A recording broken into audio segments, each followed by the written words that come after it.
Tonight on Property Banter, when your house is passed causes you to gasp, the agent's pitch that hits it for 6, and with the return of Russell, a new face joins the banter bustle. Anyway, let's do it. I crack it. Bam! Nah, I don't do that. I'm trying to...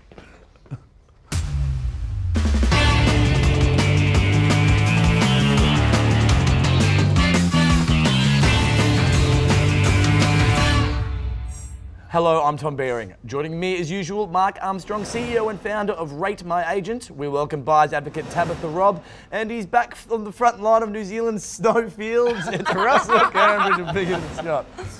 Sorry, mate, guys. Good little conference, was it? You've been working hard. High-powered conference, I might add. Yes. What's going on? I can't even see you. Well, sorry, I had to get here somehow. Where were you? You were in... I was on the Gold Coast. I was at Queenstown, New Zealand. It's magnificent there. Yeah, beautiful. You look ridiculous. I feel ridiculous. You know what I've got to tell you. Anyhow, how are we going? Very good, Russell. Pleasure to have you here. Tabitha? Yes. Tell us about yourself. Hold on, Russell, let's wait. Well, I'm a buyer's advocate, as you mentioned. I work for a company over in South Melbourne, Beckett Property. And you worked for Russell once upon a time. I did Or for with six, Russell, for six Russell? long years. Six entertaining years. I was going to ask you why did you leave Russell, but What is wrong with this? I think we've all worked it out. So, Tommy, Yes. small hands, deep pockets. Gonna be a real estate agent, mate. So, I'm good. Oh, God. No. I'm good, I'm used to it. Love Prosecco. That could have ended in tears. We should say cheers and welcome to Yeah, Tabitha. absolutely. Yeah. Cheers. Cheers. Welcome. Thank you. This is a segment where we decipher the real estate news of the week so you don't have to. If our panellists rate the news article, they'll swipe right, and if not, left. So, Tinder style. exactly right. Fast learner around these parts. Ready, panel? First headline, hot off the press. Australia ready to rent for life, says new data. Do we rate it? Absolutely. Spot on. They do it in Europe, why not here? Yeah, look, I agree. I absolutely agree with that. I think the only thing that has to happen in Australia is we need longer term leases. In Europe, you can sign a 10 or 15 or 20-year lease. In Australia, we're limited to a 12-month lease. So until, in most cases, don't raise your eyebrows at me. Well, I love the term rent vesting. A lot of people don't know what that is, but I'm a big fan of it. What does that mean? It means you rent where you want to live, a lifestyle location, and invest somewhere else where you don't necessarily want to live, but it's a good investment. Here. So we're triple rate. I think we all agree. Here we go, next headline. Nervous vendors sell before auction. Ooh, what do I we love think? this sort of headline. Do you? I just think it's the papers doing their thing. It's accurate, though. It is Because accurate. you're nervous, because you've got an offer and you're taking it, so move on. Good on you. But it is also a sign that the market's softening. And I mean, if I was advising, which I don't, but if I was advising someone who only had one person interested in a property that was going to auction, I'd be recommending that they negotiate with that person before it goes to Are auction. you saying in a hot market, vendors aren't nervous? I'm saying that in hot markets, vendors are more inclined to go through to auction because they've got multiple parties that are interested. But if you know there's only one person interested in your... I don't know if you know this, guys, but you need more than one person to make an auction. I know, but I just don't think it's nervous vendors. I think it's nervous real estate agents, to be honest, that know that they've got sort of one buyer at head and shoulders above the rest and they want to put it away before auction. I don't think they're nervous vendors. I think they're astute sometimes. I'm going to agree with Tabitha. You usually sell before auction because it's a good offer. I'm going to agree with Tabitha just because of that little dig at real estate agents. Sorry, Russ. So- I don't so mean it. I'll No offence. Then we got left. Single line left. I think Russ was in the middle you there. He alone swayed left? right. You're alone left? I'm a left. and I'm a right. Right. All right, 2 on Perfect. 1. Next headline. Is real estate really one of the least trusted professions in Australia? I don't usually chip in, but that's a big yes. Left. Right for me. I think if you weren't asking a panel of real estate agents, the answer would be yes. My understanding is the most least trusted probably wrote this and asked the media. Every time I sit here, I get my grandmother to sew up my pockets, just in case your little hands get in there and start taking it out. Well, when you look at the relationship between a seller or a vendor and an agent, I don't think they're least trusted. So do you think it's, you know, used car salesman? No, you're above Well, them. my first job was in the car industry, so I went from the car industry to the real estate industry, so I'm going from strength to strength. Ah, look, this is just written by people who are jealous. Yeah, I'm a left on this one. Left. Yeah, I'm a left on this one. Well, you're all wrong. Day after day, people in Richmond run up to Russell, kiss his Prada loafers and throw money at him like a deity. But across the river, however, he's as popular as an Uber Eats driver with the Melways. But he's on time today, and he's got a house for us, a celebrity house. Cue the clues, I shall. Cue the clues. Our owner recently relisted their Ocean Views 5-bedroom, 5-bathroom Malibu home after it didn't sell in 17. Ooh, that's pretty- Wow, I like that. I love it. Yeah. Wow. But only He 5 dropped the price by $1 million, making them feel quite mad. To what? Him. Was that a hint? I reckon that's a hint. Mad. Is he the guy out of Mad Men or something? Man tools with Christian shrines, complete with the wooden crosses, rose breeds, and the depiction of Christ. Wow, what a It's clue. Mel. Really? Yes, because I'm so bad at these sort of My celebrity... biggest weakness is that I'm excessive. Yeah. Fortunately for everyone concerned, I'm not as excessive as I used to be. He has 11 children. What a weird house, though. It's a great house. No, it's magnificent like house. the location's great and the style on the outside, but then it all got a bit weird inside. He's had a few years of living dangerously. I think it could be Mel. He's a bit of a crazy religious nut. He's Mel in there. Gibson. Mel Gibson. Is that who it is? There he is, There the he is, big there we fella. Oh, But you know what? God. Ah, you nailed it, Tommy. Congratulations. He's it. Well done, Tommy. We did pretty well. I think you need someone to come in and present his home for Yeah. sale. Few Really? renovations. What was his famous line in Braveheart?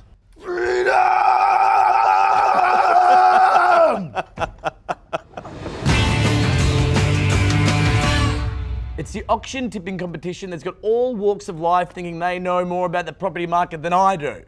And it may be true, but it's not the point. Because every week I try to do better, but I can never redeem myself because nothing ever sells. So why? What's going on?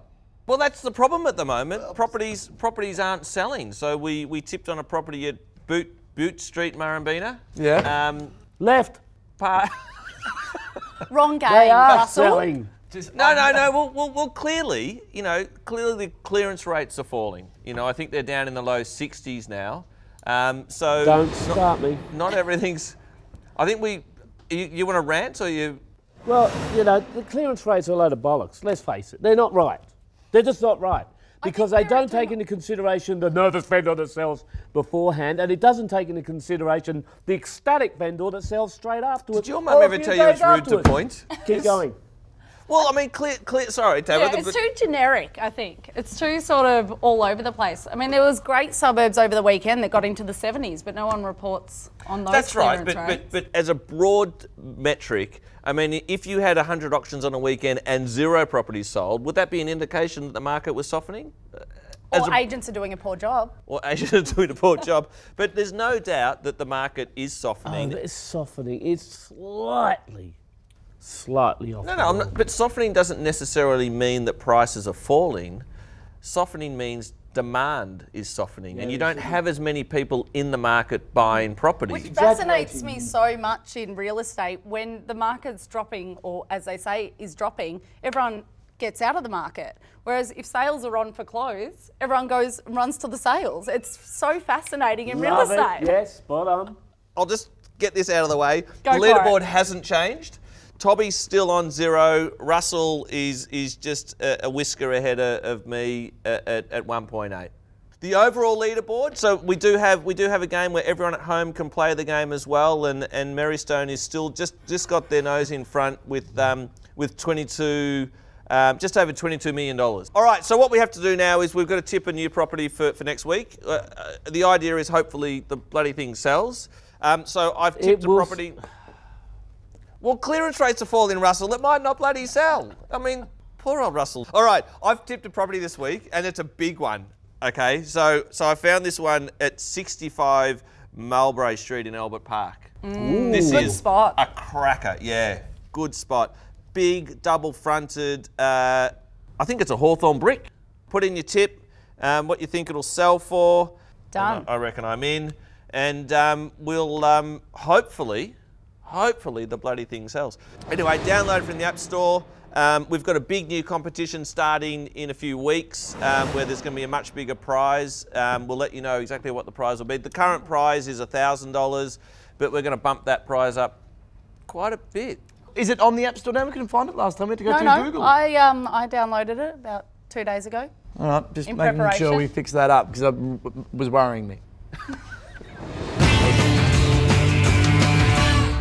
Most homes have a history, but what happens when that history involves murders, tragic accidents, and things that go bump in the night? Does an agent have to disclose a house's sordid past, and just how far back in time should they go digging? You wouldn't want to buy a property with sordid past, would you? Especially if you know about it, you've got to disclose. Well, I actually spoke to a lawyer about this during the week, and they said that... Hang on. Research is not allowed on this show. No. I like to You've got to compare. make it up as you go along. Not my style. I'm a research kind of gal. And they said that they just can't mislead the buyer. So if they know that a death's taken place in that house and the buyer asks them, then they need to be upfront with that. And that's right. It's a misrepresentation. If an agent misrepresents something that they know has happened, then they're in trouble and they can be fined. But the interesting thing is, there's no obligation. I did some research as well. I didn't call a lawyer. I just Googled. The interesting thing is that the owner of the property, the vendor, has no obligation to disclose. It's up to the buyer to ask the question. If the buyer doesn't ask the question, the agent doesn't have to volunteer the information. It's not something you think about when you go and look for a house. Excuse me, how many bedrooms is it? How many bathrooms has anyone killed in here?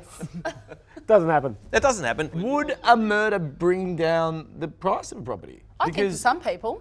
Because it might be like to sales falling over. It could be a bargain. It said to sales falling over. There was the infamous one in Sydney where the son murdered his family, and I think they may have been Chinese buyers, were very spooked by the fact that they bought a house that the family was murdered in. They got out of the contract, and rightly so, because it wasn't disclosed to them. Yeah, and I'm not sure I'd want to live in a house where someone's been murdered. I mean, if someone dies there, that's fine. But I think if there's been a violent murder, which luckily enough, it doesn't happen a lot. No. So. Well, and to be honest, I help a lot of buyers purchase homes, and it's definitely not one of the questions on my checklist. I mean, if there's something that looks untoward in the property, then perhaps we'll ask the question. Hands up, would you, if it was your dream house, would you live in a murder house?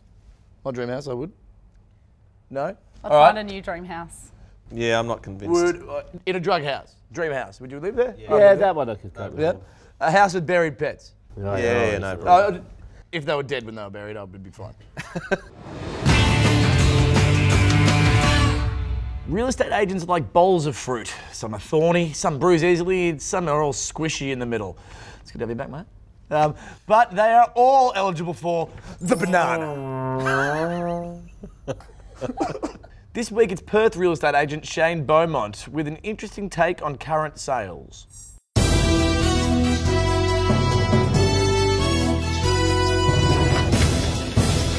G'day guys, thanks for coming today. I know you've all been waiting to see what's happening in the Gosnells market, so yeah, fire away, any questions, happy to help.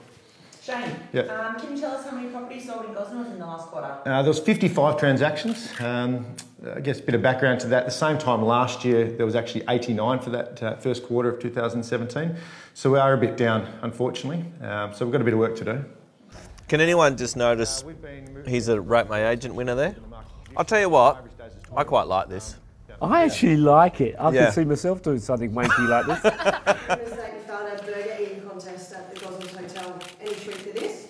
So, there is some truth. I was actually at the unveiling of the burger. At no point did I attempt it, but I was there. That is true. I absolutely hate this sort of thing. It's got... Really? Oh, no, does nothing for me. So the market's been pretty tough. How do you keep selling so much property? Oh, look, a lot of credit goes back to owners putting their trust with us. From the get-go, they're saying, Shane, do what you need to do. You know what, I reckon the banana of the week is us watching it. If there's a buyer out there, we'll get the property in front of them. We'll leave no stone unturned. I want it off. I want to cut off. I want to cut off. I want to cut off. No, I'm not doing it. Why are you for it? I feel like I'm insane. You guys are going, oh, good on him. He's trying really hard. Like, what is the purpose? That could have been funny and he wasn't. It's the banana. I've got to do banana. You're the first one. You're the nana. Beaumont, stick to tiles. right? Stick to time, Shane. And that's your property banter this week. Russell, it's good to have you back. Good. And Tabitha, what do you think of the first time on the banter panel? It was interesting, a very interesting experience, one I'll not forget. Yeah, good. And that's it for this week.